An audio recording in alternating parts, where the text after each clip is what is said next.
I have to tell the truth. I can't lie anymore. Olivia's voice trembled as she stood in the middle of the courtroom, her hands shaking, her heart pounding so hard she thought everyone could hear it. The room was packed, filled with people who had come to witness the trial of the woman they believed to be a devoted mother and model citizen. Rebecca Lawson sat at the defense table, her shoulders squared, her face unreadable. To the world, she was a woman of grace and generosity, but Olivia knew the truth, knew the monster that lurked beneath the polished smile. She clutched her stuffed bear tightly, pressing it against her chest, a familiar comfort in the sea of unfamiliar faces. The judge, an older man with tired eyes and a firm voice, watched her intently. "My mom, she's lying." A ripple of gasps spread across the courtroom like wildfire. Murmurs erupted from the crowd, heads turned, whispers filled the air. Even the bailiff, a man who had likely seen it all, raised an eyebrow. At the defense table, Rebecca's fingers tightened around the edge of the table. For the first time in her life, Olivia saw something she had never seen before on her mother's face: uncertainty. The judge tapped his gavel against the wood, his voice cutting through the noise. "Order in the court!" The room quieted, but the air was still thick with tension. He turned his gaze back to Olivia, his voice measured but firm. "Olivia, what do you mean?" She hesitated, stealing a glance at her mother. Rebecca sat rigid, her lips pressed into a thin line, her emerald green eyes locked onto Olivia, with a stare so sharp it could cut through steel. That was the same look she had seen 100 times before, the one that said, "Stay quiet. Don't embarrass me. You know what happens if you don't." For years, Olivia had obeyed. For years, she had swallowed the truth, carried the weight of it in her small body, tucked it away behind fake smiles and silent tears. But not anymore. She turned back to the judge, her hands trembling but her voice steady. "She's not who you think she is." The courtroom exploded. People gasped, whispers turned into hushed arguments. The sound of papers rustling, feet shifting, and voices rising created a chaos that matched the storm raging inside Olivia's chest. Rebecca's face remained frozen, but there was something else there now, just beneath the surface. A flicker of panic. The judge slammed his gavel again, harder this time. "I said order!" The room fell silent once more. Olivia's legs felt weak, but she refused to sit down. She had already come this far. She took a deep breath, steadying herself. She wasn't that scared little girl anymore. Not today. Today, the truth was finally coming out. To the people of Willow Creek, Rebecca Lawson was a saint. She volunteered at shelters, organized fundraisers, baked cookies for the neighborhood kids, and always had a warm smile for everyone she met. If you asked anyone in town who the perfect mother was, they'd tell you, Rebecca. But Olivia knew better. Because behind the walls of their pristine 2-story house, past the flower-lined walkway and the charming red door, was a world only she understood. A world of silence. A world of fear. From the moment she could remember, she had learned one rule above all else: never disappoint her mother. Rebecca had high expectations, and anything less than perfection came with consequences. At school, Olivia was the quiet, well-behaved girl who always got her homework done on time, never spoke back, and never caused trouble. Teachers admired her, parents praised her, friends wished their own mothers were as caring as Rebecca. They didn't know about the bruises Olivia had learned to hide. They didn't know about the nights she spent curled up in bed, too afraid to make a sound, listening to her mother's footsteps pacing outside her door, waiting for another reason to be angry. She had learned early on that mistakes had prices. A messy room meant no dinner.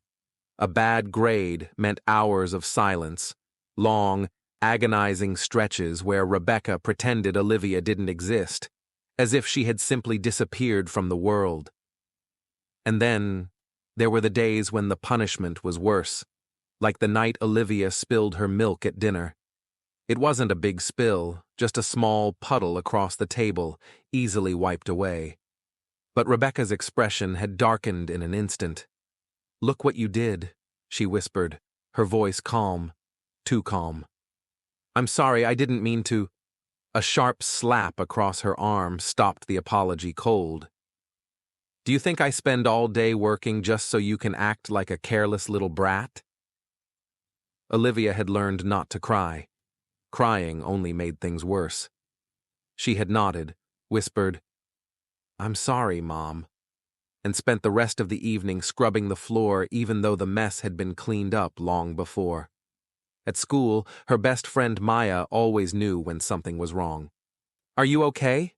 she asked one afternoon, watching Olivia rub at the fresh bruise on her wrist.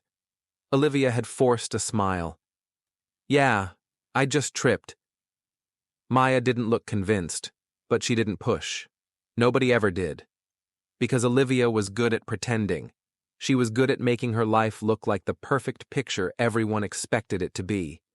And for a long time, she believed that if she just kept quiet, if she just kept being the good daughter, maybe, just maybe, her mother would finally love her the way she pretended to love everyone else.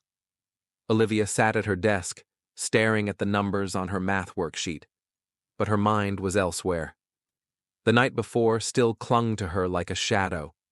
The sharp tone of her mother's voice, the icy stare that made her feel smaller than ever. She knew the answers to the problems in front of her, but her hands wouldn't stop shaking long enough to write them down. "Olivia?" She looked up to see Mr. Carter, the new music teacher, watching her with gentle curiosity. Unlike most adults, his eyes weren't filled with impatience or judgment. There was something different, something kind. "You okay?" he asked, lowering himself to her level. She nodded automatically. "Yeah, just tired." Mr. Carter didn't press, but he didn't look convinced either. "Well, I was just about to ask if you've ever considered joining the choir. I heard you humming in class the other day, and you've got a beautiful voice." A beautiful voice. No one had ever said that to her before. "I don't know," she mumbled, glancing at the ground. "I don't think my mom would like it." "Well," Mr. Carter said, smiling, "if you ever change your mind, we practice after school on Thursdays. You're always welcome." She didn't think much of it at first. She wasn't allowed to join things. Rebecca had made that clear. No clubs, no distractions, no wasting time on things that didn't matter. But that Thursday, something inside her ached for a moment of escape. And so, for the first time in her life, Olivia disobeyed her mother. The choir room felt like a different world. The second she opened her mouth to sing, something shifted inside her, like she had found a part of herself she didn't know was missing. The other kids laughed, clapped, cheered when she hit a perfect note, and for once, she wasn't invisible. For once, she felt seen. But the moment didn't last. When she walked through the front door that evening, Rebecca was already waiting. "You went behind my back," her mother hissed, stepping forward, her nails digging into Olivia's wrist. "Do you have any idea how embarrassing this is?" I told you, no distractions." Rebecca's voice was razor sharp, cutting straight through Olivia's chest. Her mother's face was a mask of rage, her grip tightening as if she could squeeze the defiance out of her. Olivia didn't fight back. She knew better. That night, she sat curled up in bed, knees to her chest, holding her stuffed bear close. The walls felt too small, the house too silent, the weight of her mother's anger pressing down on her like an anchor. She whispered into the darkness, her voice breaking. "Why can't she just love me?" No one answered, and deep down, she feared no one ever would. The attic smelled like dust and old memories. Olivia wasn't supposed to be up there, but her mother had left for a last-minute meeting, and curiosity had won over caution. The single light bulb flickered as she stepped carefully across the wooden floorboards, scanning the space cluttered with boxes, forgotten furniture, and things her mother never spoke about. And then she saw it. A small wooden box, shoved into the darkest corner, half buried beneath old blankets. It didn't look like much, just another thing left to be forgotten, but something about it pulled at her. She knelt beside it, her fingers trembling as she lifted the lid.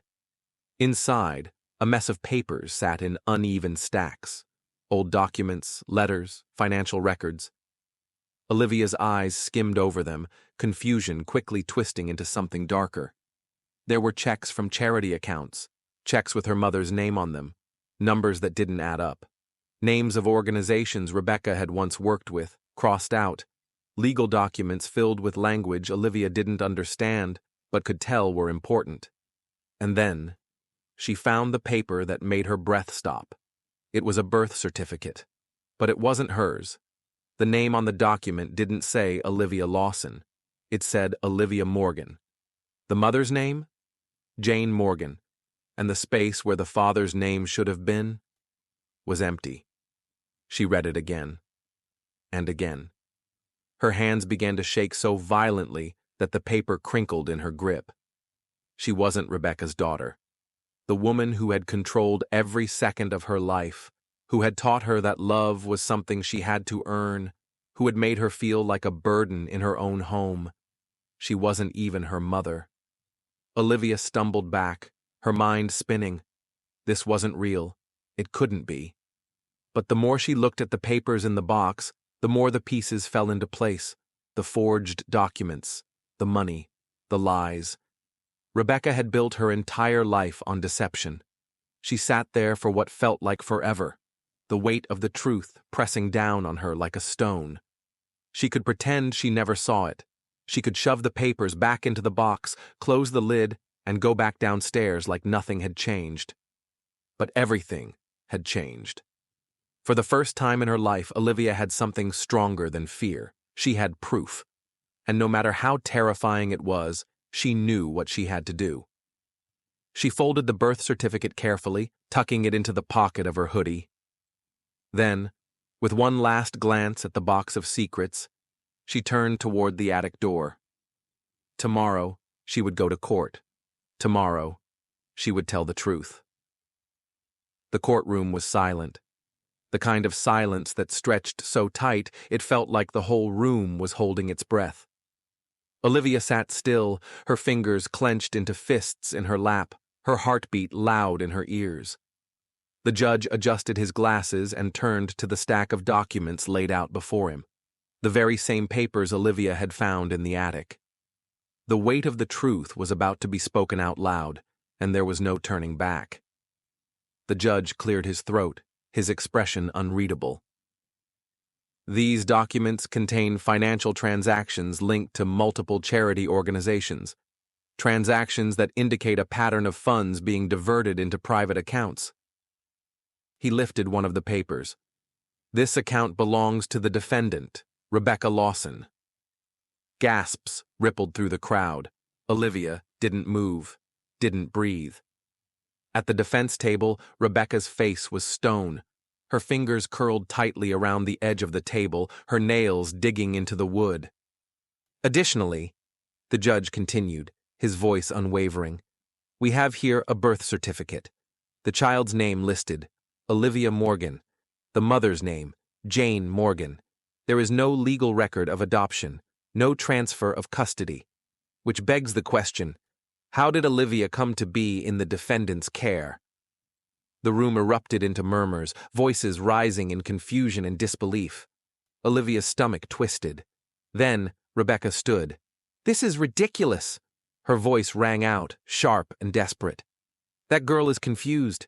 She's just a child. She doesn't understand what she's looking at. Olivia flinched. The words weren't new. She had heard them 100 times before, whispered through clenched teeth in dark hallways. But this time, they weren't just meant to silence her. They were meant to save Rebecca. The judge's gavel struck against the wood. Mrs. Lawson, sit down. Rebecca didn't move. She's lying. You're all believing the words of a 10-year-old over me. She's being manipulated. She doesn't know what she's saying. Olivia felt her whole body go cold. Then the prosecutor stood, holding up another document. Your Honor, The evidence speaks for itself. This is not just about theft. This is about deception on a much deeper level. He turned toward the judge, his voice firm. We have reason to believe that Olivia Morgan was never legally adopted by the defendant, that she has been in Rebecca Lawson's custody under false pretenses for years. The murmurs turned into full-blown chaos. Reporters scrambled to take notes. Spectators whispered furiously to one another. Rebecca's mask of composure was slipping. The judge narrowed his eyes, his voice deadly calm. Mrs. Lawson, I strongly suggest you explain yourself. For the first time, Olivia saw fear flash across her mother's face. Not anger, not cold calculation. Fear. The cracks were showing. The lies were falling apart. And for the first time in her life, Olivia realized Rebecca Lawson wasn't invincible. The air in the courtroom felt suffocating. Olivia sat frozen in her chair, her mind barely able to keep up with what was happening. Everything she thought she knew, everything she had forced herself to believe, it was unraveling right in front of her. The prosecutor's voice cut through the chaos. Your Honor, in addition to the fraudulent financial activities, we have discovered evidence suggesting that the defendant is not Olivia Morgan's biological mother. The words hit like a punch to the gut. Not her mother. She had known something was wrong ever since she found the papers in the attic, but hearing it spoken so plainly in front of a packed courtroom made her stomach twist. Her hands gripped the arms of her chair, her knuckles turning white. A low gasp came from the back of the room. Then, a woman stood up.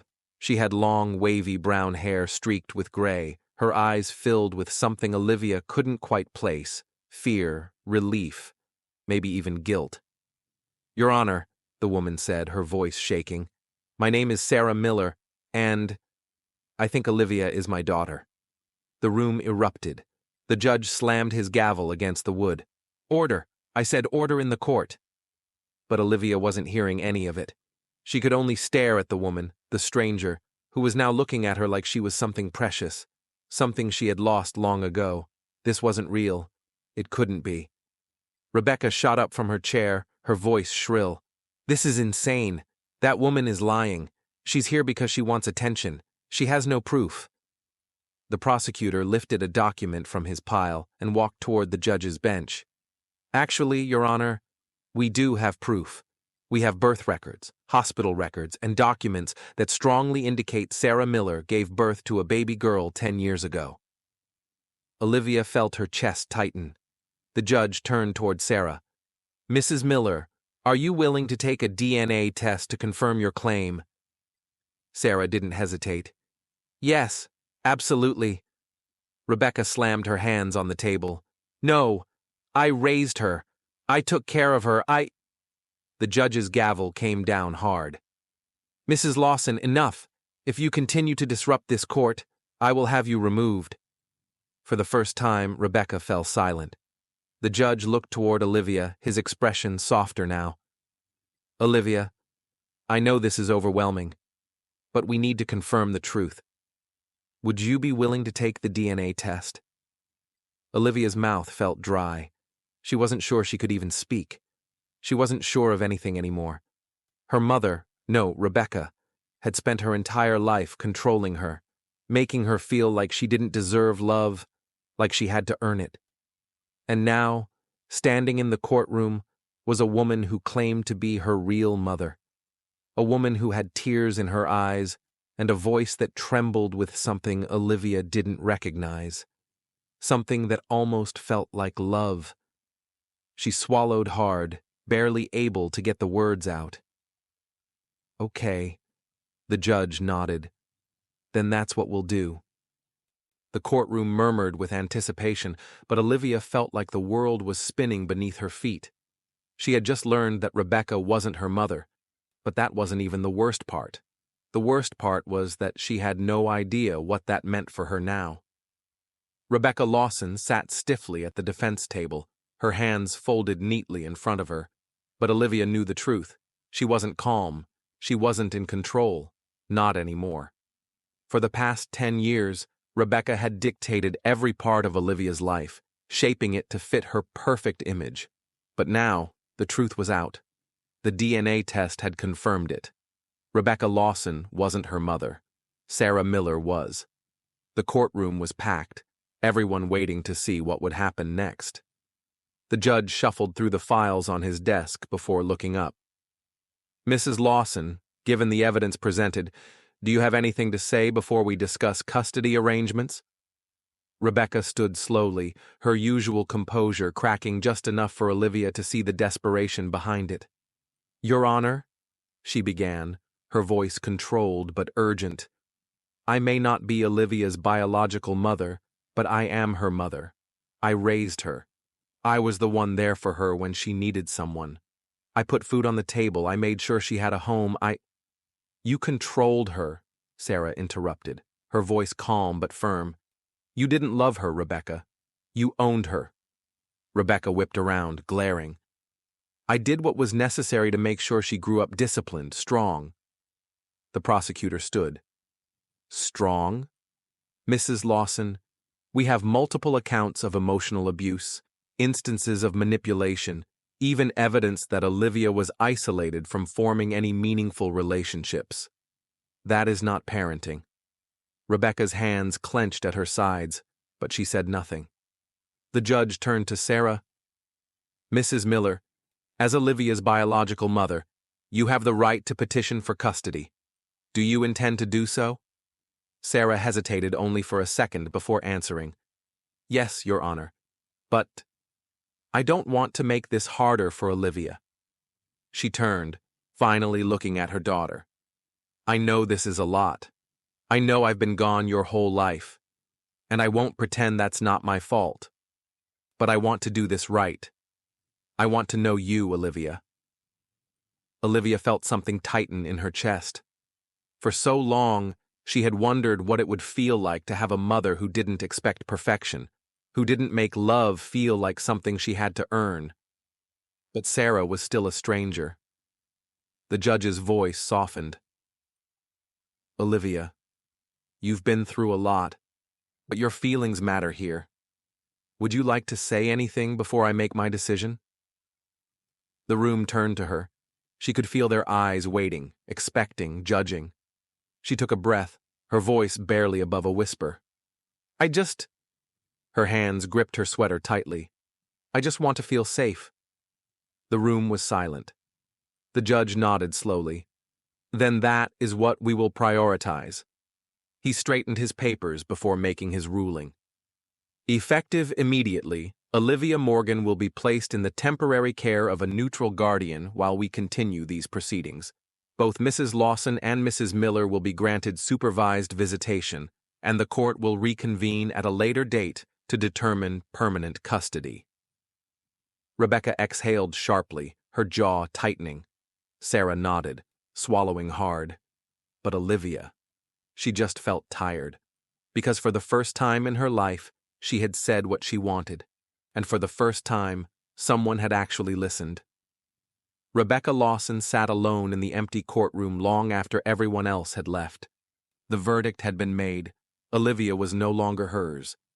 For the first time in her life, Rebecca had lost control. She had fought, lied, manipulated. But in the end, none of it had been enough. And as much as she wanted to deny it, to scream that it was unfair, deep down, she knew. She had done this to herself. The next time Olivia saw her, it wasn't in a courtroom. It was at the community center during one of her supervised visitations. Rebecca looked smaller somehow, like the weight of the truth had finally caught up to her. They sat across from each other at a round table, a plate of untouched cookies between them. For a long time, neither of them spoke.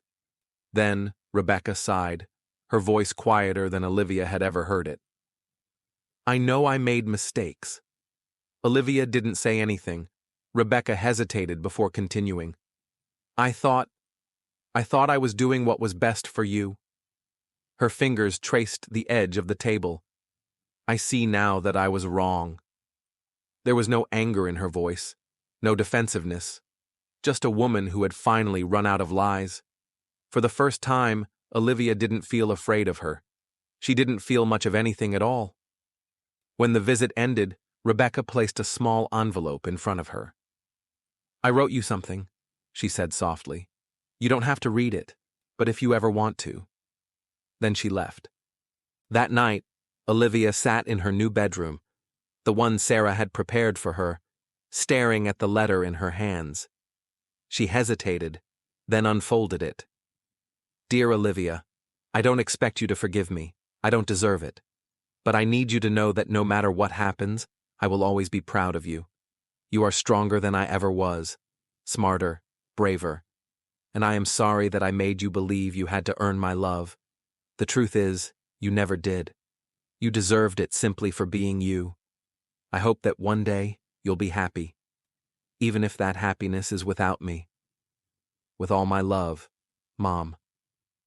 Olivia set the letter down and exhaled shakily.